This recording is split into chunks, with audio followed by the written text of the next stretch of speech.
Brian and Kenzie in the morning. And Chicago's alternative all day. Q101. Brian and Kenzie on Q101. So coming up in just about 9 minutes, we'll get you on the phones. It's the last chance this week to win Six Flags Great America passes and a chance at season passes if you beat Kenzie in trivia. So that's coming up in about 9 minutes. We'll get you on the phones. Whoops, I hit the music for that. Wow. The Q101 morning crew. Sports. That was the suspense music for trivia. That's this. Did that deserve a wow? For me, it did. I'm just talking out loud here. It's brainstorming. All right, so here's the sports music. Here's the sports music. So the Cubs have won 12 of their last 15 and come back home to take on the D-backs 120 today. Like I said, it should be in the 40s today. It's not going to rain, but 40 degrees, so be ready for it if you're going to the game. Important series leading into a matchup against NL Central leading Reds on Monday night, which I just found out I'm going to be at that game. Megan's company had this suite there, and Megan said, "Is it okay if I go to the game? On Monday? We don't have any plus ones. Can I go?" And I said, "Yeah." And so that's how it went all week. And then just yesterday, she said, "You know what? Some people backed out. I can take a plus one. Do you want to go?" And I said, the other guy she was going to bring. She asked several other people before me, and it got to me eventually, her husband, to go to the game. So I'll be there. That's very important with the NL Central leading Reds, which is hard to say out loud, but it's true. They're kicking ass. Cubs are a game behind the Reds in second place. So this D-back series this weekend is important to stay up with the Reds. After a second series sweep of the year against the Angels, the White Sox go on the road to take on the Padres. It's late baseball tonight, 8:40. The White Sox building hope with the first month in 3 years of 500 baseball. They went 13-13 in the month of April. Now, is the bar low after 300 lost seasons or near that range? Mm-hmm. Yes.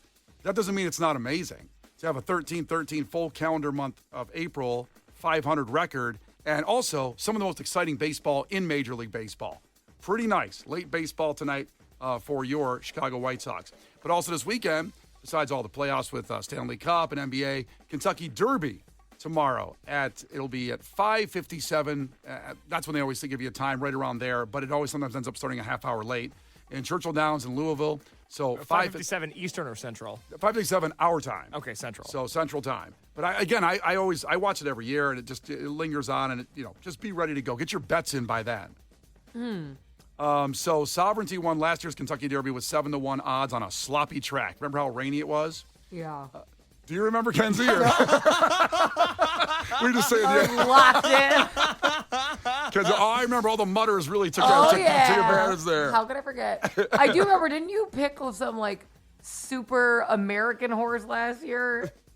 So I don't remember. Wasn't it like Country Glory? You're right. It was something like that. I don't have last year's horses pulled up, but I do have this year's horses pulled up. Let me find them before I get to this year's horses. Let me find last year's horses. And real quick, I'm curious from both of your guys' perspective, the culture of the Kentucky Derby, the big hats, the suits, the aristocrat sort of vibe that it gives off. Is that something that you guys are into? Are you guys going to a Derby party and dressing up this weekend? I've never been invited to a Derby party. Oh. And that makes me sad because I feel like I would do good at that. Like, I love themes. I get super excited about themes. I will say, and this is not normally my stance, so if you hear me say this, usually I'm on the other end of the spectrum with this one. I'm tired of people dressing like whores for the Kentucky Derby. And I'm a huge fan of people dressing like whores. It is just not the place. It's supposed to be like this really classy thing with the big hats, and you can't do that. It bothers me. And I am usually lean towards dressing like whores. I love it. And I'm like, come on, not here. Give some respect. I'm stunned. I'm taken aback. Because I know. I've never heard this much of a flip-flop from you before. But these bitches showed up in just a hat. I'm like, you can't do that. That's not right. I, on the other hand, enjoy how it's become the horrification of the Kentucky Derby. You gotta show some respect. Because I do remember when it was a very sophisticated event, and now it's the influencers, thank God, go in there naked with a hat on. You saw a sophisticated event, you said, ugh, not for me. Yeah, let's move on. Just get the horses running here. Just whip them if you have to. Let's get them going. Baywatch is on somewhere, right? Yeah. I can't handle this. Just like a time and a place. This is one of the few events that I'm like, let's class it up. So, do you have last year's horses, Case? Brian, the horse you bet on last year was American Promise. That's what it was. Promised nothing. America's Promise is dead. Wait, what did I bet on? God, I think you bet on journalism, which finished in second place. Was it Journal? I do remember making a bet on every horse, and I think Kenzie's horse had the best chance to win, but I only bet to win and not place or show. So let's go through these. I'm going to list off all the horse names, and then we each pick one, and I'll bet for everybody on because DraftKings has a DraftKings horse. You used to not be able to do that on DraftKings or Circa, those apps. Like it's a different app, DraftKings Horse? Because the horse racing people held on to that gambling because it's their bread and butter, so they didn't let it go to the apps. Yeah. But now you can do it on DraftKings, and I believe Circa as well.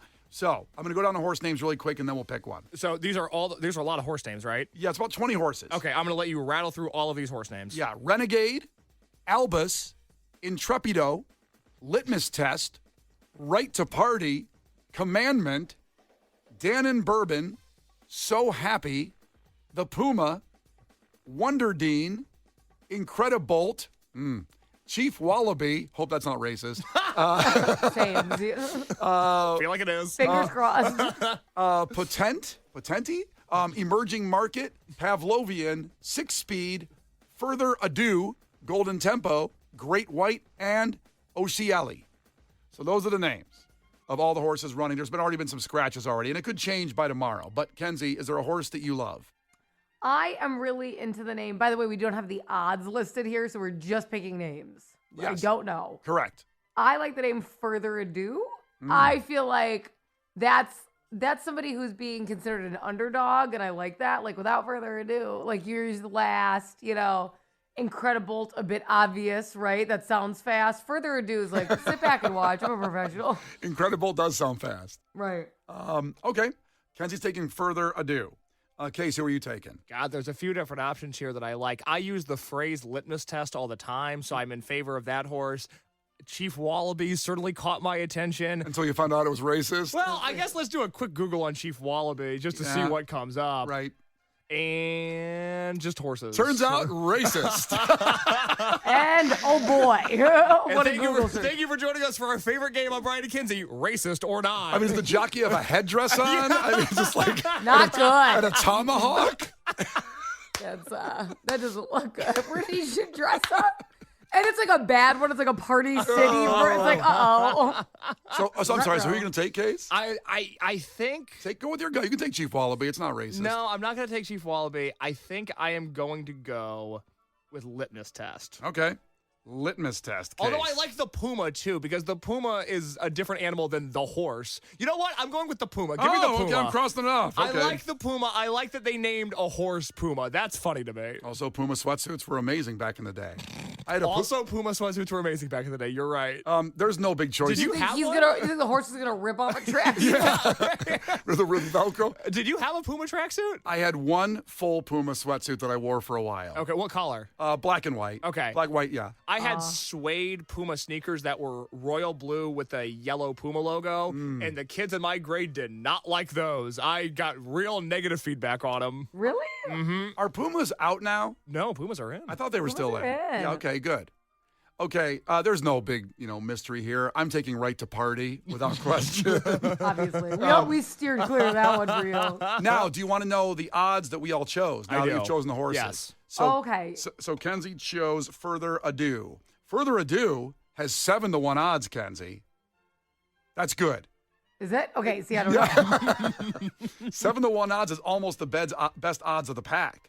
There's one or two others that have better odds, but that's it. So all those 20 horses, you got probably the best odds. Case took the Puma, also great odds, 8-1. So you guys have a really good chance. Now, Right to Party, 26-1 odds. Tough one. But I don't care. I'm staying with Right to Party. Oh, yeah. I'm going to take a look at Right to Party and see what they look. Are they drunk looking? Is it a drunk looking horse? Do you think it's a drunk horse? Do you think it's going to fail their sobriety test before the start? There's like cops on the ground, the horse cuffing it, hog tying the horse. Yeah. Not a hog tie people? The Brian and Kenzie Show. Q101. My name is Megan Klingenberg. I was a professional soccer player for over 10 years, and like most players, I gotta be honest, I have some baggage when it comes to referees. I wanted to know, who are these refs? What kind of person gives up their weekend to call fouls and hand out cards? Why do they do it? So this time on the U.S. Soccer Podcast, I'm going to referee camp. The U.S. Soccer Podcast presented by Henkel. Follow and listen on your favorite platform. defeat her. She's too powerful. Clash with Kenzie. Let the battle begin. Q101. Last chance of the week for these Six Flags Great America passes. Mara competing against Kenzie. Mara, ahoy, tell us something about yourself. Oh, I am like jacked up for the rest of my school year. We got 20 days left, and I am looking forward to it. All right, where do you go to school? I don't go to school. I teach. I was going to say, I'm imagining she's a teacher. Brian's been so locked in on the Pizza Hut Book It app and children this morning. I'm excited for the Book It app. Are you kidding me? I would love to do the Book It app. I'd be your parent for that.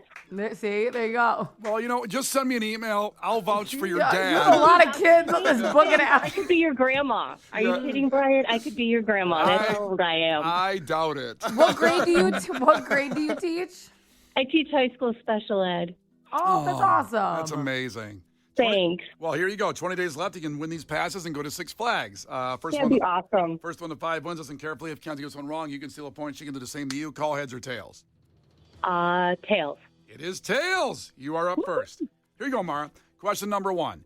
December 7th, 1941, the United States was attacked. The following day, President Roosevelt declared war on whom? Japan. Japan is right. Mara's on the board. Damn teachers. Every time I play them. Well, Kenzie, the Tuskegee Airmen were the first African-American military aviators that were prevalent during what war? I'm going to go World War II. That's always her answer in war confusion, and she's right. World War II. My war on confusion. Back to Mara. Yes, 1-1. What 3-letter acronym is a popular non-stick spray designed to prevent food from sticking to pans? Non-stick spray. Yes, a non-stick spray 3-letter acronym. stops food from sticking to pans. I don't know. GMO. GMO is not right. Kenzie, do you know the answer? Well, is it just the spray? Is PAM an acronym? Are you saying pan or Pam? I didn't know it was an acronym, but I know that that's the spray, You baby. gotta be kidding me. Yeah, remember Pam? All those commercials? Damn, yes. Yeah. Okay, back What to does it mean? What does it stand for? It's the company name, and now I'm panicking because I can't find it, but I promise you it's an acronym. Oh, boy. Do you promise? I promise. We may have controversy I again. object. No, you don't object. I got it. Everybody relax. Everybody relax. PAM is an acronym for product of Arthur Meyerhoff. Obviously. Duh, It Pam. was right on the tip of my tongue. It's what I almost said, too. I don't think you're really a teacher, Mara. All right, 2-1, and it's back to Kenzie. Kenzie, what country do we get Wagyu beef from? I'm going to guess probably Japan. Japan is right. Okay. Boy, is it delicious. Expensive, but delicious. Kenzie's got 3. Let's see. Back to Mara. Yes. In Star Wars, what is the name of the golden droid built by Anakin Skywalker? R2D2. Oh, dang it. Kenzie, what's the answer? Who's never seen Star Wars? I was going to say R2D2. Oh! What are you going to say? I don't.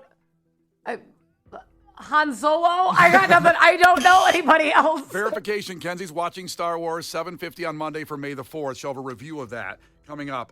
Listen. Yeah, but you said it. You took it out. It's C-3PO was the golden droid. C-3PO. That the one walking on 2 legs? That's what I said, right? You said you went back to R2D2. Oh, dang. You went C-3PO, no R2D2. Is that right? Did I get that right? That's what I heard Yeah, you as well. did. Don't That's worry, what I girl. heard, I didn't too. dunk on you, though, because I didn't know it that's either. Okay. All right. Well, we'll see if Kenzie gets those never seeing Star Wars. Yes, Oh, God. 3-1, it's back to Kenzie. Kenzie, in Star Wars, Han Solo was frozen in what? Ice. Ice is not right. You know that How else one? would he be frozen? Do you know that one, Mara? Cement? Cement is not right either. Case. I thought we Okay. were going to have a Star Wars fan on the line. Can I guess again? Yeah, go ahead. Time? Nope. What is it? So, Mara, you can guess again. Mara, guess again. Mud. Not mud, no. Or the What the listeners. hell? Kenzie, you want one more? Frozen in. Is that water? No. So, Mara, you get another one. Go ahead. Han Solo was frozen in what? We're not going to get there. Oh, waste matter. Waste matter's a great guess. Carbonite. No. Carbonite. He was frozen in carbonite. Another one on the tip of my tongue. Oh, it's my next guess. 3-1, where we at? 3-1, and it's back to Mara. Mara, in what country did yoga originate? China? China is not right. Kenzie, do you know? India. It is India. India's right. And now, sadly, Kenzie can win with this one. Oh. Oh, Kenzie? The end of my school year. Be nice. She's got a point. She's got to do some keg stands. Get ready for school to be over. Amen, brother. I love her. Kenzie, what U.S. state is credited with inventing and popularizing the sport of skateboarding? What state? California. California is right. Oh, boy. Oh, congratulations. Yeah, it's a toughie. It's a I toughie. love her, though. Kenzie, it's Friday. It's You Friday. should give them to me for Friday, May Day. It is May Day. And she's a teacher. It's almost the end of her Special school ed year. teacher, by the way. I know. I'm I'm fi- not. You guys say I'm not allowed to do it, but I want to do it. You know, we'll give her the tickets. Let's just give her the tickets. Oh, thank She's you. a special ed teacher. But don't think we're going to do this all the time now, everybody else. Don't think we're going to do this all the time. It's a special situation. Oh, I love you guys. No, we love you, You're going too. to make me cry on a Friday. Oh my God, I love her. If you cry, it'd be good for the ratings, so go ahead. I'm crying. You guys are amazing. I love you. I'm glad I'm part of your crew. Oh, I love her. Yeah, I love her, too. Casey, love her? Love her too. Quick programming note. Next week is Teachers Appreciation Week, and we will not be doing this for every teacher. We're going to try to get teachers on the air every week. Mara's a special scenario. We're going to give Mara the tickets. Teachers next week, bring your best and try to beat Kenzie. Thank you. I'm so grateful for all of you. God bless. Oh, God bless you. Yeah, when Casey hears teachers, he thinks. Goodbye. All right, hang on. Casey's going to get your information. That's great. And we'll continue here with Sublime with Brian and Kenzie on Q101. Brian and Kenzie in the morning. And Chicago's alternative all day. Q101. My name is Megan Klingenberg. I was a professional soccer player for over 10 years, and like most players, I gotta be honest, I have some baggage when it comes to referees. I wanted to know, who are these refs? What kind of person gives up their weekend to call fouls and hand out cards? Why do they do it? So this time on the U.S. Soccer Podcast, I'm going to referee camp. The U.S. Soccer Podcast presented by Henkel. Follow and listen on your favorite platform. Hey, I'm Chris Van Vliet. Go behind the scenes and beyond the headlines with the biggest names in pro wrestling and beyond. You could pop up in WWE tomorrow. Would Saraya be there or would Paige be there? Paige, 100%. So when you're setting up Logan Paul to frog splash you through the announce table, it's going through your mind. This should make every headline in the world. It makes sense, right? You jelly roll. We knew we had that kind of a moment. Mindset, motivation, and what it takes to succeed. Insight with Chris Van Vliet. Follow and listen on your favorite platform.